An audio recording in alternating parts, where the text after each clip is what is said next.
Hi everyone, कैसे हो आप सभी लोग। आई होप आप लोग अच्छे होंगे। मैं हूं राहुल जेसवाल एंड स्वागत करता हूं आप सभी का एक बार फिर हमारे यूट्यूब चैनल JR ट्यूटोरियल्स में। फ्रेंड्स, आज अगेन आपके सामने 8 का एक मोस्ट इंपॉर्टेंट मैथ्स का लेक्चर वीडियो लेकर आ गया हूं, जिसमें हम पढ़ने वाले हमारे 8 स्टैंडर्ड के लिए मैथ सब्जेक्ट का जो हमने चैप्टर नंबर 7 की शुरुआत की थी, जिसका नाम है वेरिएशन। आज हम इसका लेक्चर नंबर 6 फाइनली आपके लिए लेकर आ गए। एक बहुत ही इंपॉर्टेंट चैप्टर का एक बहुत ही इंपॉर्टेंट लेक्चर वीडियो होने वाला है दोस्तों। जैसा कि आपको पता है, इसके पहले जो हमारा लेक्चर नंबर 5 हुआ था, जस्ट प्रीवियस डे में आपको हुआ था, आपको पता ही है, उसमें हमने कंप्लीट किया था जो हमारा इनवर्स का जो टाइप था, जिसमें हमने देखा था कि किस तरह से हम लोग सॉल्व करते हैं and various time, speed and work के ऊपर हमने कुछ एग्जांपल्स भी सॉल्व किए थे। वो टॉपिक डिस्कस किया था कि किस तरह टाइम एंड वर्क आपस में डिपेंडेंट होते हैं या फिर स्पीड एंड टाइम आपस में डिपेंडेंट होते हैं। और ऐसे टाइप के एग्जांपल अक्सर आपके एग्जाम में पूछे जाते हैं, चाहे कोई भी हो, नॉर्मली आप इंजीनियरिंग करते हो या फिर जो भी नॉर्मली किसी के भाई बहन अगर आगे जाके ग्रेजुएशन में पढ़ाई करते हो तो उनको भी वो चीज काम आने वाला है। इस तरीके का टॉपिक है ये चीज, क्योंकि आपका अगर बेसिक ही आपने आज सीख लिया, ठीक है ना, जो मैंने कल सिखाया था वो सीखा और आज जो सिखाने वाला वो सीख लिया, तो आपको ये चीज लाइफ टाइम काम आने वाला है। क्योंकि हमेशा ऐसे टाइप के क्वेश्चन आते हैं कि अगर एक इंसान 15 दिन में ये काम करता है तो 10 इंसान मिलकर कितने दिन में काम करेंगे। ऐसे टाइप के क्वेश्चन हमेशा से एप्टीट्यूड में पूछे जाते हैं। तो जरूर से मुझे लगता है ये बहुत इंपॉर्टेंट है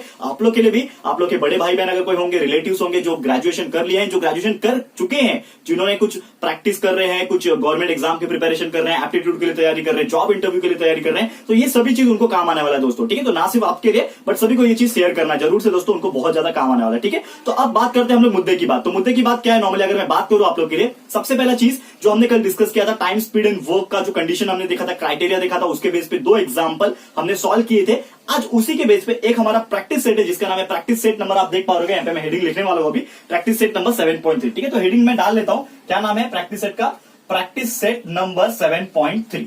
ओके, ठीक है, तो ये प्रैक्टिस सेट में हमें करना क्या है, ये सबसे पहले आपको मैं बता दूं। जैसे कि आपको पता है कि हमें टाइम, स्पीड एंड वर्क के ऊपर हमने कंडीशन पढ़ा था, तो यहाँ पे सबसे पहले टोटल 4 क्वेश्चन यहाँ पे दिए हुए। 4 क्वेश्चन में से सबसे पहला क्वेश्चन, जिसमें 4 अलग अलग क्वेश्चन पूछे हुए, और सेकंड क्वेश्चन, ये 2 क्वेश्चन में टोटल आपको आज कराने वाला हूं। And remaining third example and fourth example में आपको होमवर्क देने वाला दोस्तों, क्योंकि मैं चाहता हूं कि आप लोग भी कुछ ना कुछ प्रैक्टिस करें, क्योंकि जो हमने सिखाते हैं कंसेप्ट आप सीख लेते हो, उसके बाद आपको प्रैक्टिस करना उतना ही ज्यादा इंपॉर्टेंट होता है। तो पूरी उम्मीद करता हूं कि आप लोग जरूर से वो चीज प्रैक्टिस करोगे। सबसे पहला हम लोग स्टार्ट करने वाले ये एक्सरसाइज को, इसके लिए मैं बोल सकूंगा ये जो आपका वीडियो होने वाला है, जो लेक्चर वीडियो है, ये बहुत इंपॉर्टेंट है। वीडियो को बिल्कुल स्किप मत करना, वीडियो को लास्ट तक जरूर से देखना। तो चलिए शुरुआत करते हैं। क्वेश्चन नंबर 1 में हेडिंग डाल लेता हूं। सबसे पहले क्या क्वेश्चन है, आपको पता है कि मैं क्वेश्चन कभी भी पूरा लिखाता नहीं हूं, मैं आपको रीड करके बताता हूं क्वेश्चन, क्योंकि मैं चाहता हूं कि आप लोग अपना टेक्स्ट बुक अपने साथ में लेके बैठोगे। तो टेक्स्ट बुक में आप देखोगे पेज नंबर की अगर मैं बात करूं तो पेज नंबर 40 पे आपको मिल जाएगा, टॉप पे ही मिल जाएगा, जिसका नाम है प्रैक्टिस सेट नंबर 7.3। उसमें क्वेश्चन नंबर 1 जो पूछा हुआ है वो है, which of the following statement are of inverse variation. मतलब हमें पूछा है, पहले क्वेश्चन के अंदर टोटल 4 क्वेश्चन पूछे, सब क्वेश्चन 1 2 3 4 करके पहले क्वेश्चन के अंदर पूछे, तो हमें पता ये लगाना है, उसमें पूछा ये है, स्टेटमेंट दिया हुआ है और आपको वो स्टेटमेंट रीड करके एनालाइज करना है और ये पता लगाना है इसमें से कौन सा इनवर्स वेरिएशन है। तो हम लोग बात करेंगे 1 बाय 1। सबसे पहले मैं हेडिंग डाल दिया क्वेश्चन नंबर 1। क्वेश्चन नंबर 1 का फर्स्ट मैं आपको सॉल्व करता हूं यहाँ पे, क्वेश्चन नंबर 1 का फर्स्ट। तो आप सबसे पहले देखो क्वेश्चन क्या पूछा है, number of worker on a job and time taken by them to complete the work. तो नॉर्मली इसको समझने की कोशिश करते हैं, क्या बोला है, number of workers on a job. ठीक है ना, कोई भी वर्कर्स है तो मैं मान लेता हूं लेट मेरा क्या है, एन जो रहेगा वो नंबर ऑफ वर्कर्स रहेंगे। ठीक है ना, let N be the number of workers. मैंने ऐसा मान लिया कि जो एन है वो नंबर ऑफ वर्कर्स है, और क्या बोला है, number of workers on a job and time taken by them, मतलब कितना टाइम वो ले रहे हैं। तो यहां पे एक चीज मान लेता हूं, T is equal to time जो भी वो वर्कर ले रहे हैं। ठीक है, अब मुझे ये बताना है कि ये इनवर्स प्रपोर्शन है कि नॉर्मल प्रपोर्शन है, जो डायरेक्ट वेरिएशन हमने पढ़ा। क्वेश्चन में से इसी पूछा है कि 4 क्वेश्चन है, पहला ये है, इसमें से पता लगाना है कि कौन सा इनवर्स है कौन सा नहीं है। तो इसकी बात करेंगे, ये आप लोगों को क्या लगता है, इनवर्स है कि डायरेक्ट है। नॉर्मली सोचने वाली बात है कि अगर कोई भी काम करने के लिए मेरे पास 5 इंसान है, ठीक है ना, 5 वर्कर है, वर्कर और टाइम की बात कर रहे हैं यहाँ पे, तो कोई भी काम करने के लिए फॉर एग्जांपल मुझे 5 लोगों की जरूरत पड़ती है। अगर वही काम करने के लिए मैंने 10 लोग लगा दिया तो मुझे बताओ टाइम कम लगेगा ज्यादा लगेगा? ऑब्वियसली बात है कम लगेगा। अगर फॉर एग्जांपल 1 लोग मिलकर खाना बनाते हैं, डेली का वही एक आदमी जो है खाना बनाता है, लेकिन वही एक आदमी की जगह पे मैं 3 आदमी लगा दूं, कोई कांदा काट के दे देगा, तो कोई टमाटर, कोई मिर्ची काट के दे देगा, ऐसे बहुत सारे आदमी लगा दूं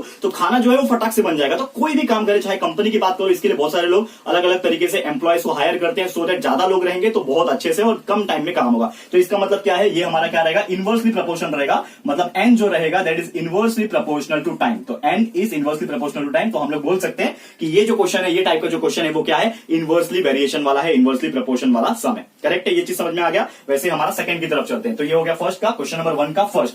वैसे ही छोटे छोटे हैं सेकंड, थर्ड एंड फोर्थ, ये भी आपको मैं फटाफट बता देता हूं।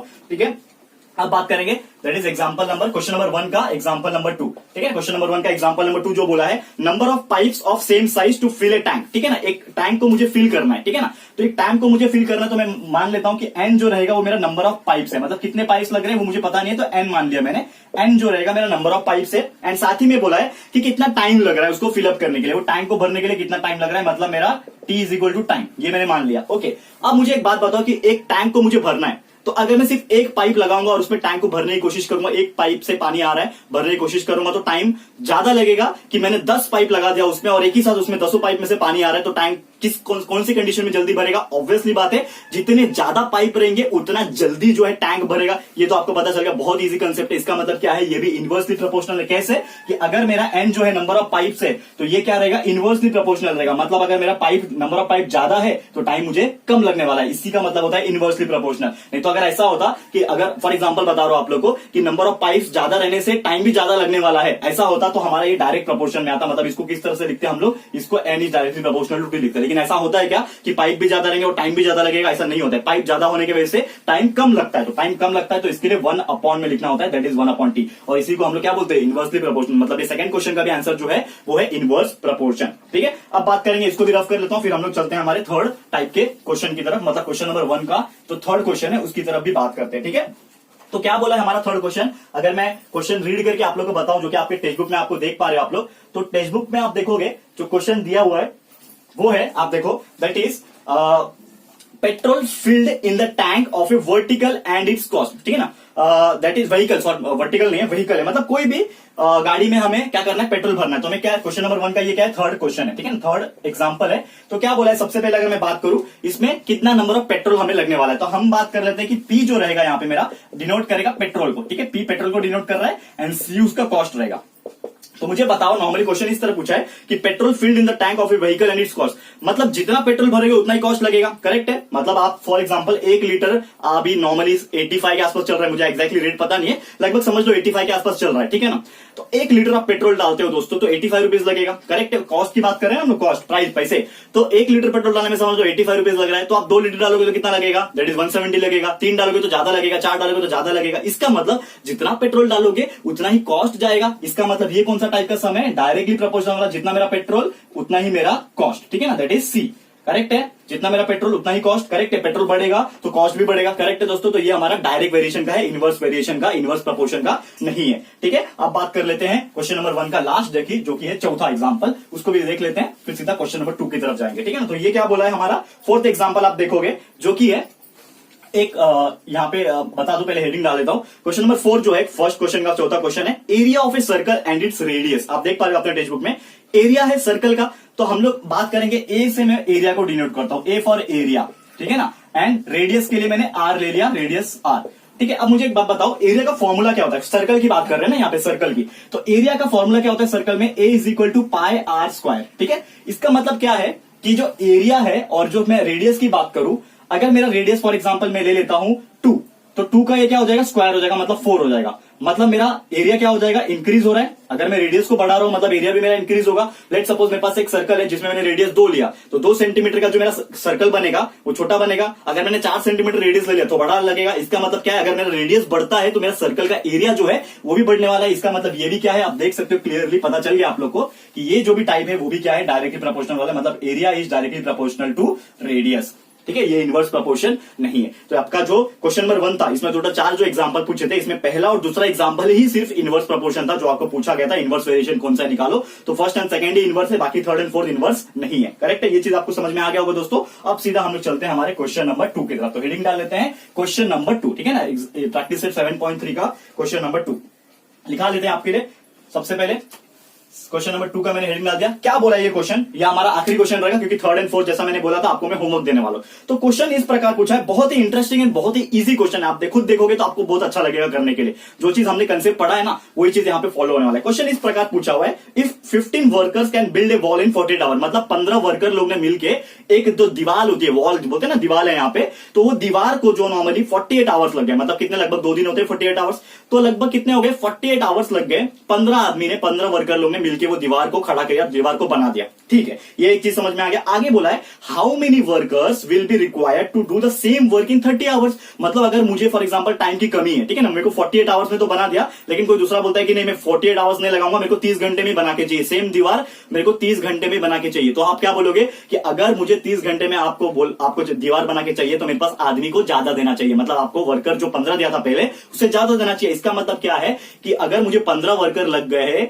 48 घंटे में काम करने के लिए, तो 30 घंटे में काम करने के लिए मुझे वर्कर कितने लगेंगे, वही तो हमें निकालना है। और वही आपको पूछा कि कितने वर्कर लग जाएंगे, how many workers will be required to do the same work. Same जो दीवार है उसको खड़ा करने के लिए यहाँ पे कितना आपको वर्कर लगेंगे, जो कि आपको 30 घंटे में ही करना होगा। तो इस प्रकार का क्वेश्चन है, हम लोग इसको सॉल्व करते हैं, बहुत ईजी है। सबसे पहले हम लोग क्या करेंगे, कुछ सजेशन मानेंगे कि एन जो है, समझ लो मेरा एन जो है नंबर ऑफ वर्कर है। इस प्रकार हमेशा आपको लिखना होता है शॉर्टकट तरीके से रिप्रेजेंटेशन के लिए। एन जो है नंबर ऑफ वर्कर्स है, समझ लो टी मेरा टाइम है, ठीक है ना, कितना टाइम लग रहा है, 10 घंटा लग रहा है, 20 घंटा लग रहा है, यहाँ पे 48 आवर्स लग रहा है, ये हमने मान लिया। तो एक चीज तो हमें पता चल गया यहां से, एक चीज क्या पता चल गया कि जो मेरा एन जो रहेगा वो टी से क्या है, इनवर्सली प्रोपोर्शनल है, क्योंकि ऑब्वियसली जितने कम वर्कर रहेंगे उतना ज्यादा टाइम लगेगा, जितना ज्यादा वर्कर रहेंगे उतना कम टाइम लगेगा। इसका मतलब ये मेरा इनवर्सली प्रोपोर्शनल है। इसको कैसे सॉल्व कर सकते हैं हम लोग, वी नो दैट कि इसको हटाने के लिए हम लोग इक्वल लिखते हैं और के से मल्टीप्लाई करते हैं, 1/t हो गया। तो ये हो जाएगा n multiply by t is equal to के।